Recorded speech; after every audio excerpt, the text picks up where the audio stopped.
সকাল সকাল যদি সকালে গরম গরম নিজের হাতে পিঠা বানিয়ে খাওয়া যায় তাহলে আর এর থেকে শান্তি আর কি আছে বলেন। আমি আজকে সকালে এই যে দেখাই চিতই পিঠা বানিয়েছিলাম। এই যে এখনো ধোয়া উঠতেছে, দেখছেন? চিতই পিঠা আর হচ্ছে এই যে ঝোলা গুড় দিয়ে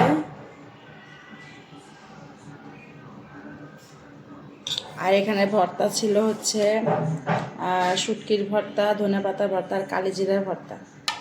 এখন এটা দিয়ে খাবো, এই নিজের হাতে বানানো পিঠা, শান্তি। প্রথমে গুড় দিয়ে খাই।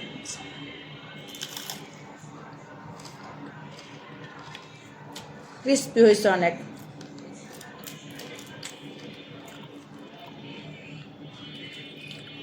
আমি পিঠা মাশাআল্লাহ আলহামদুলিল্লাহ ভালো বানাতে পারি, মানে চিতই পিঠাটা এই যে কতগুলো ফুটফুট হয়েছে দেখছেন, একদম পারফেক্ট হয়েছে আলহামদুলিল্লাহ।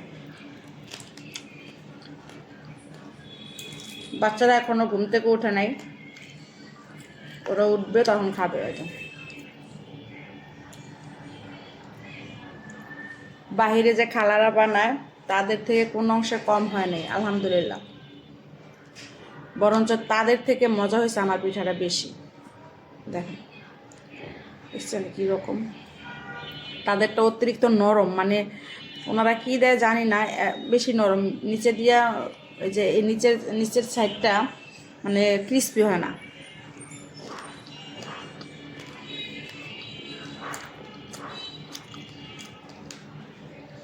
এখন একটু শুটকির ভর্তা দিয়ে খাই,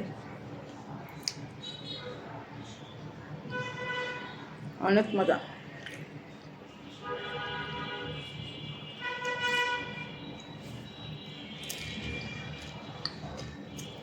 আমার থেকে ভর্তাটাও মজা, কিন্তু গুড় দিয়ে বেশি মজা লাগতেছে। এটা